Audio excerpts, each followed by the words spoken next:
सच्ची घटना पे आधारित नवीन और राधिका की लव स्टोरी।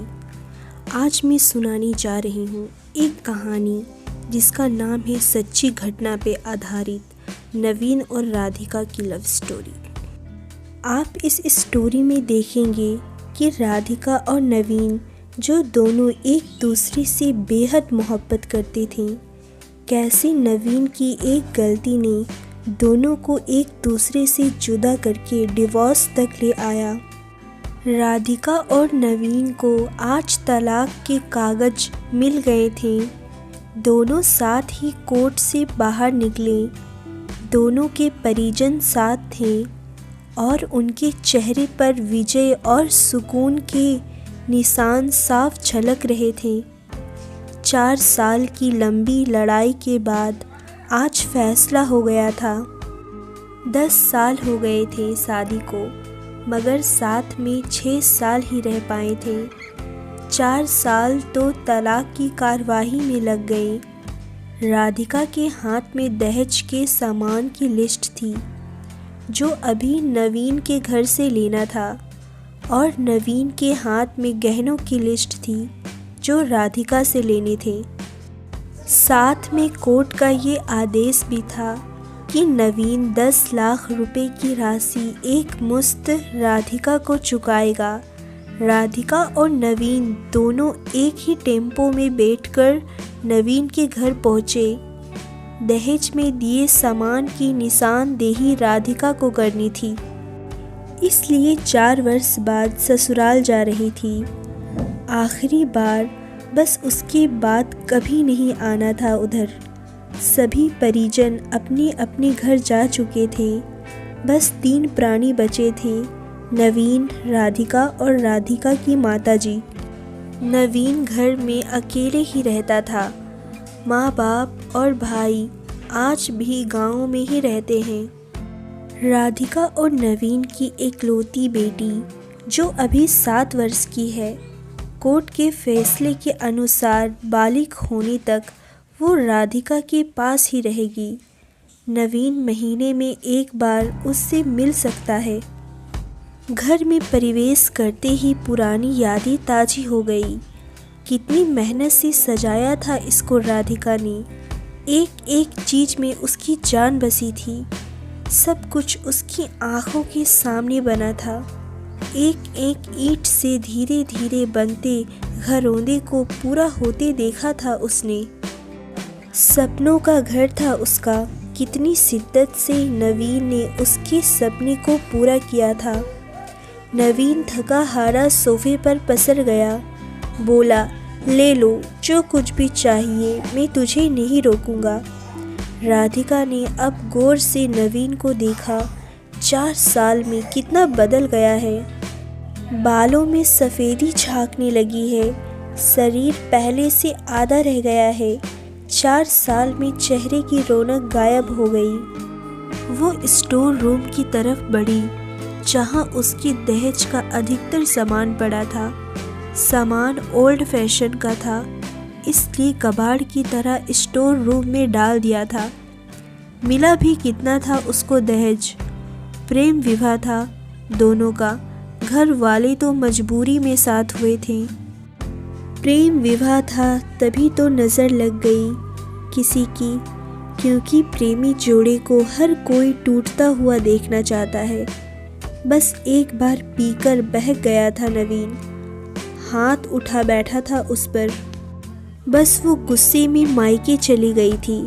फिर चला था लगाने सिखाने का दौर।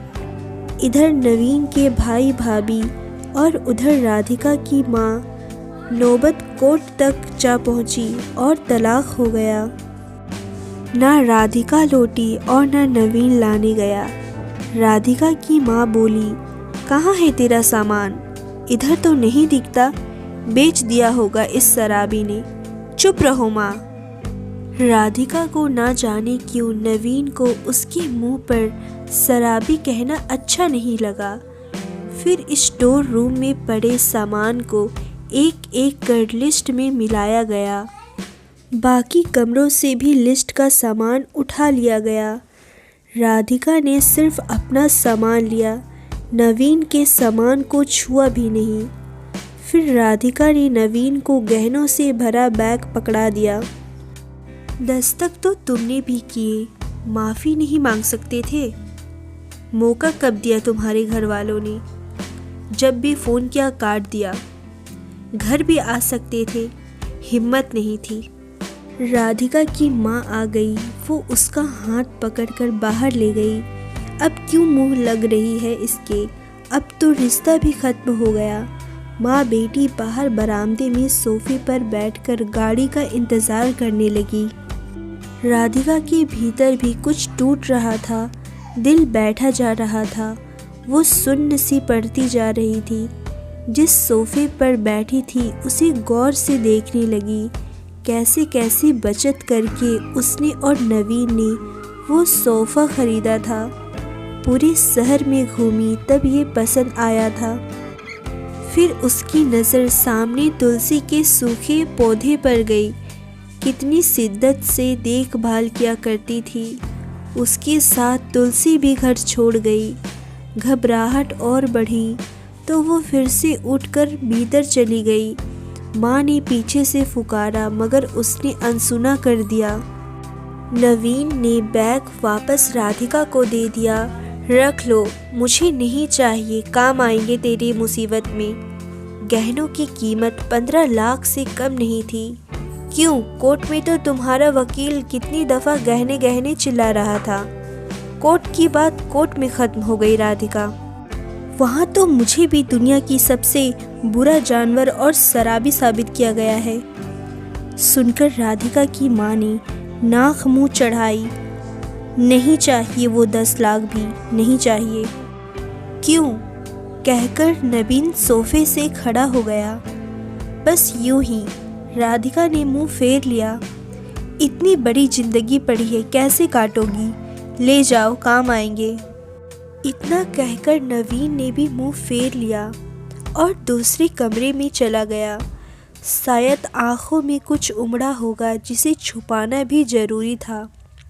राधिका की माताजी गाड़ी वाले को फ़ोन करने में व्यस्त थी। राधिका को मौका मिल गया। वो नवीन के पीछे उस कमरे में चली गई। वो रो रहा था, अजीब सा मुंह बनाकर, जैसे भीतर के सैलाब को दबाने की जद्दोजहद कर रहा हो। राधिका ने उसे कभी रोते हुए नहीं देखा था। आज पहली बार देखा। ना जाने क्यों दिल को कुछ सुकून सा मिला। मगर ज़्यादा भावुक नहीं हुई, सीधे अंदाज में बोली, इतनी फिक्र थी तो क्यों दिया तलाक? मैंने नहीं, तलाक तुमने दिया, दस्तखत तो तुमने भी किए। फिर उसकी नज़र सामने तुलसी के सूखे पौधे पर गई। कितनी शिद्दत से देखभाल किया करती थी। उसके साथ तुलसी भी घर छोड़ गई। घबराहट और बढ़ी तो वो फिर से उठकर भीतर चली गई। माँ ने पीछे से पुकारा मगर उसने अनसुना कर दिया। नवीन बेड पर उल्टा मुंह पड़ा था।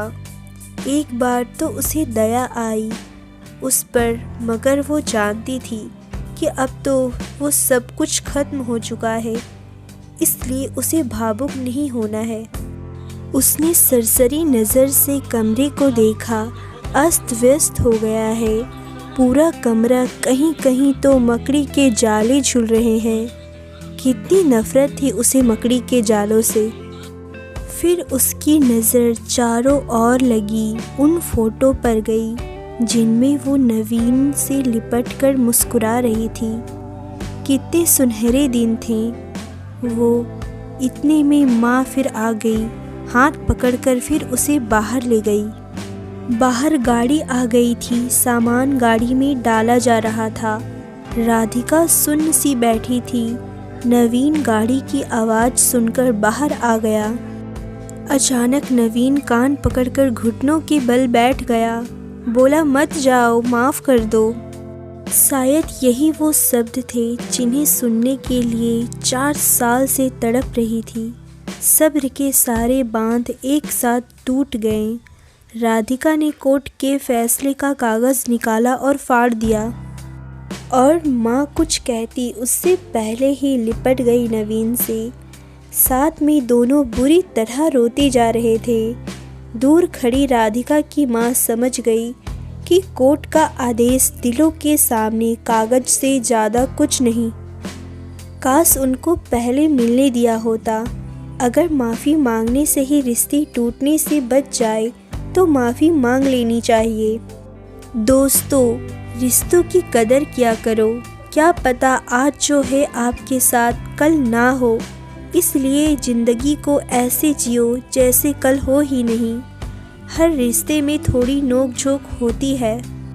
इसका मतलब ये नहीं कि आप उस इंसान से हमेशा के लिए जुदा हो जाओ, क्योंकि वो वक्त दोबारा नहीं आता आपकी लाइफ में। इसलिए अपने रिश्तों की कदर करें।